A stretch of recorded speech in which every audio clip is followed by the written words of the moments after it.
శ్రీ సత్యసాయి జిల్లా హిందూపురం తుమ్ముకుంట పారిశ్రామిక వాడలో మెడిసిన్ కెమికల్ ఫ్యాక్టరీస్ నుంచి వచ్చిన విష రసాయనాలను ట్యాంకర్ ద్వారా గోలాపురం గ్రామ సమీపంలో వేస్తున్నారు. దీంతో భూగర్భ జలాలు కలుషితమయ్యే ప్రమాదం ఉందని స్థానికులు ఆవేదన వ్యక్తం చేస్తున్నారు. ఈ విష రసాయనాలను ఘనీభవింపచేసి నెల్లూరు ప్లాంట్కు లేదా విశాఖకు తరలించాలని కూడా కోరుతున్నారు.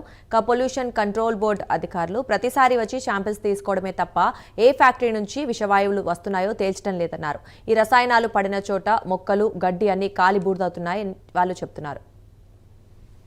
హిందూపురం మండలం తూముకుంట గోలాపురం పారిశ్రామిక వాడల్లో దాదాపు 6 రసాయన పరిశ్రమలు ఉన్నాయి. వారి పరిశ్రమలో వచ్చేటువంటి రసాయన వ్యర్థాలను ఇష్టానుసారంగా నిర్మానుష్య ప్రదేశాల్లో వదిలేస్తున్నారు. అంతేకాకుండా ఈ విషయం మీద మేము దాదాపు 4 నెలల క్రితం పెద్దగా ఆందోళన చేపట్టడం జరిగింది.